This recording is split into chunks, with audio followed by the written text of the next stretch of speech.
আমার একটা কথা জোর করে দিয়ে আমি কোনো লিড করছি না, আমি আপনাকে ধরে আমি পুরোটা দেখেছি।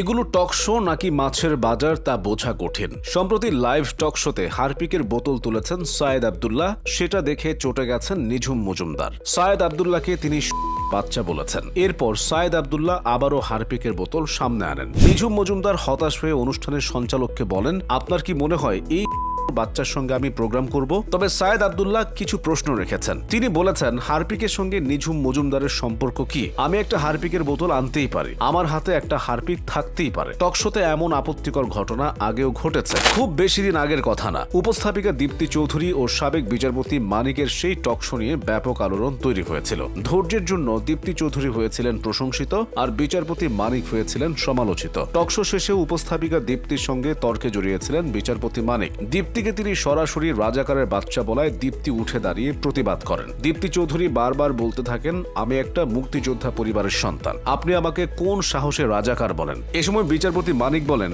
আপনার ব্যবহার দেখে আমি এই কথা বলেছি। এই কথা শুনে দীপ্তি চৌধুরী আবারও রেগে যান। পরে পরিস্থিতি খারাপ হওয়ায় বিএনপি নেতা গোলাম মাওলা রনি এসে বিচারপতি মানিককে নিয়ে অনুষ্ঠান সেট থেকে চলে যান। টকশোতে এর চেয়েও জঘন্য ঘটনাও ঘটেছে। 2015 সালের 4 মে 21 টেলিভিশনের 21 রাত নামের এক টকশোতে ঘটনাও ঘটেছিল। ওই আলোচনা অনুষ্ঠানে ঢাকা বিশ্ববিদ্যালয়ের আন্তর্জাতিক সম্পর্ক বিভাগের অধ্যাপক এম শাহিদুজ্জামানের সঙ্গে আলোচক ছিলেন অবসরপ্রাপ্ত মেজর জেনারেল আব্দুর রশিদ ও প্রথম আলোর সাংবাদিক টিপু সুলতান। সঞ্চালক ছিলেন মঞ্জুরুল আলম পান্না। আলোচনার একটা পর্যায়ে উত্তেজনা তৈরি হয়। প্রথম আলোচক বলেন, you are talking about me. এরপর দ্বিতীয় আলোচক বলেন, ডোন্ট শো ইউর ফিঙ্গার। প্রথম আলোচক আবার বলেন, you don't show your finger. এ সময় তাদের একে অপরকে চড় থাপ্পড় দেওয়ার কথা বলতেও শোনা যায়। এভাবেই ঘটে যায় কেলেঙ্কারি। এর পরপরই বিরতিতে চলে যেতে দেখা যায় ওই অনুষ্ঠানের উপস্থাপককে। টকশোতে শামীম ওসমানও বিতর্কের জন্ম দিয়েছেন। 2014 সালের কথা। 71 টিভির এক টকশোতে নারায়ণগঞ্জ সিটির তৎকালীন মেয়র সেলিনা হায়াত আইভির প্রতি চড়াও হন তৎকালীন সাংসদ শামীম ওসমান।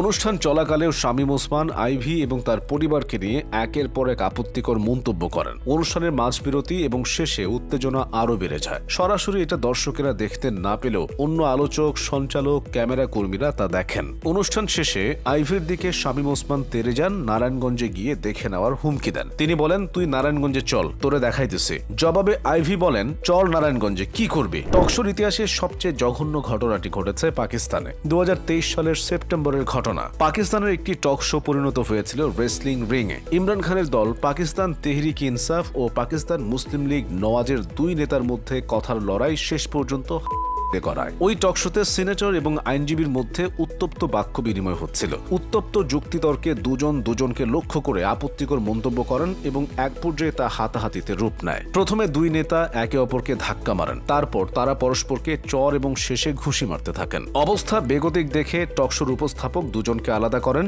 এভাবেই টকশোতে বিভিন্ন সময় আপত্তিকর ঘটনা ঘটেছে। তবে যত ঘটনাই ঘটুক, লাইভ টকশোতে হারপিক দেখানোর মতো এমন ঘটনা কখনোই ঘটেনি।